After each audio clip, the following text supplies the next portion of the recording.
नमस्कार दोस्तों मैं आपका दोस्त राजवीर और आज फिर से आपके सामने हाजिर हुआ हूँ एक और कहानी के साथ। दोस्तों आज की कहानी एक महासंत की महासमाधि की कहानी है। कहानी है कि किस तरह से उन्होंने महासमाधि ली, क्या क्या उस दिन घटना घटित हुआ।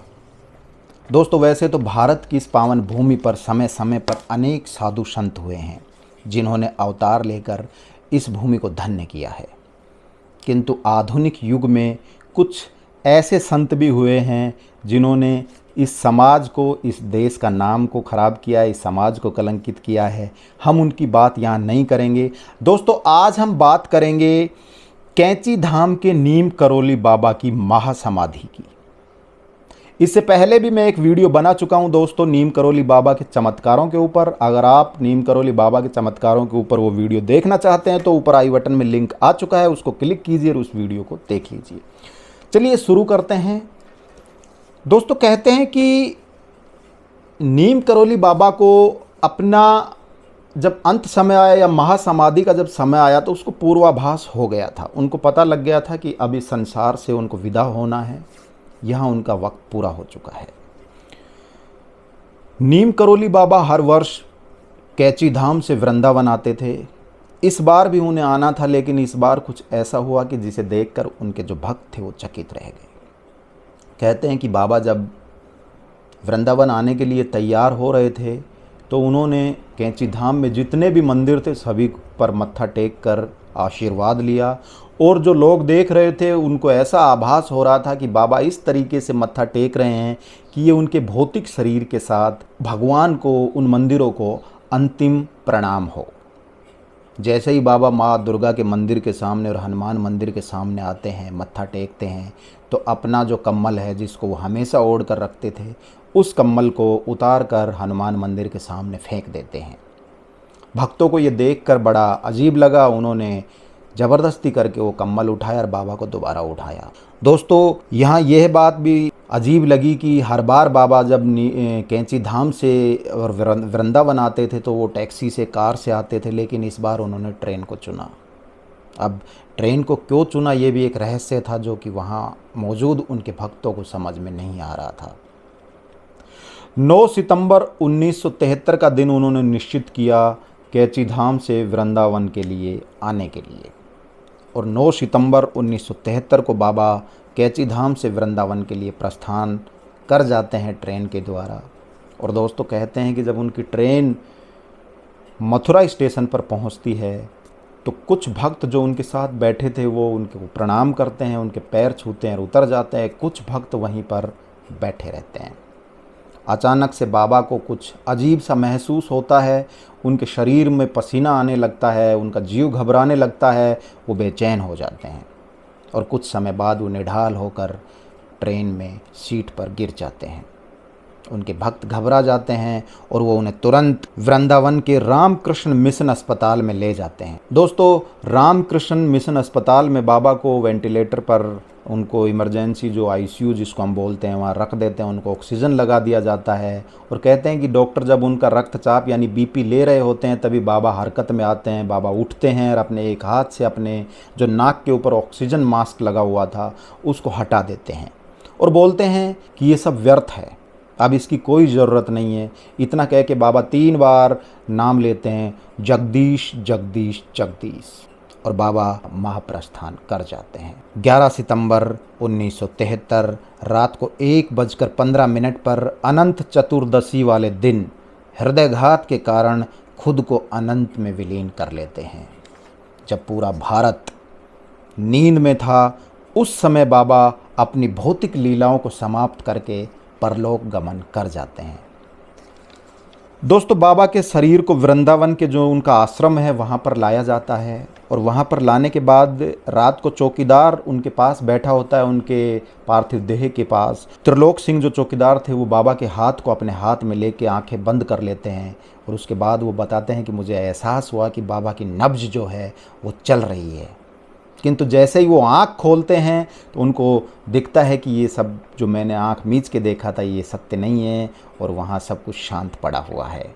किंतु दोस्तों ये बाबा का ही चमत्कार था जो त्रिलोकचंद समझ चुके थे कि बाबा ने इस लोक से विदा होने के बाद अपने चमत्कारों की लीला शुरू कर दी है।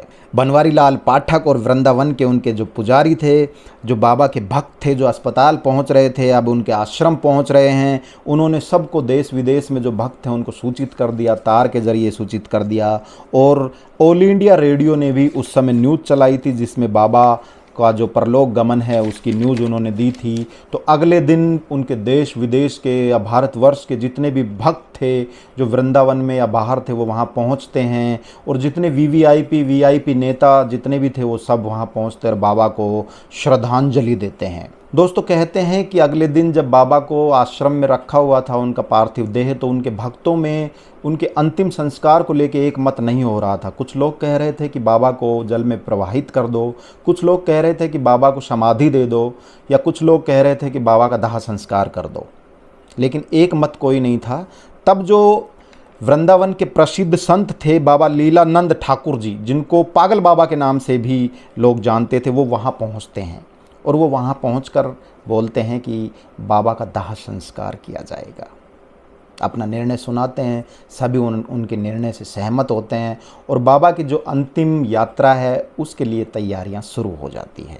एक गाड़ी मंगवाई जाती है, उसको फूलों से सजाया जाता है, फूलों से सजा के बाबा को तैयार करके, बाबा की अर्थी तैयार करके उस गाड़ी में रखी जाती है। उस गाड़ी को वृंदावन शहर के चारों तरफ घुमाया जाता है। दोस्तों कहते हैं कि पूरा वृंदावन बाबा के अंतिम दर्शनों के लिए टूट पड़ा था। पूरे शहर में बाबा को घुमाकर वापस आश्रम लाया जाता है और निर्णय लिया जाता है कि आश्रम का वह स्थान जहाँ पर बाबा हवन करते थे उसी स्थान पर चंदन की लकड़ियों की एक चिता तैयार करके बाबा का दाह संस्कार किया जाएगा। कुछ लोग जल्दी करके उनका जो दाह संस्कार है वो करना चाहते थे, क्योंकि तब तक जो उनकी सेविका थी वो श्री सिद्धिमा माँ जो थी वो वहाँ नहीं पहुँची थी। कुछ लोग कह रहे थे कि श्री सिद्धिमा जी का इंतज़ार कर लो, कुछ लोग कह रहे थे कि नहीं, काफ़ी वक्त गुजर गया है, अब हम और ज़्यादा इंतज़ार नहीं करेंगे और अब बाबा को अंतिम समाधि की तरफ लेके चलते हैं। अर्थी सजा ली गई थी फूलों के द्वारा और बाबा को चिता की तरफ ले ही जाने वाले थे कि तभी कहते हैं कि बहुत बड़ा तूफ़ान, बहुत भयंकर तूफ़ान आता है। अभी तक जो मौसम साफ था उसमें घनघोर बादल आ जाते हैं और तेज़ से बारिश होने लगती है, बिजली चमकने लगती है। बाबा की जो अर्थी थी उसको बरामदे में रख दिया गया और मौसम का खुलने का इंतज़ार करने लगे। तभी जो श्री सिद्धिमा जी थी वो भी वहाँ पहुँच गई।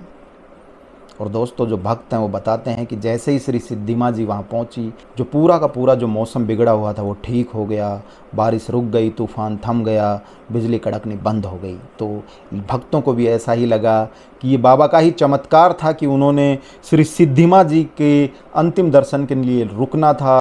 दोस्तों कहते हैं कि बाबा की जो अंतिम इच्छा थी कि उनकी अर्थी को पहला कंधा उनका जो भक्त है पूर्णानंद वो दे, तो उनकी अंतिम इच्छा के अनुसार ही भक्त पूर्णानंद ने उनको कंधा दिया, उनको चिता तक ले गए और उनका अंतिम संस्कार किया।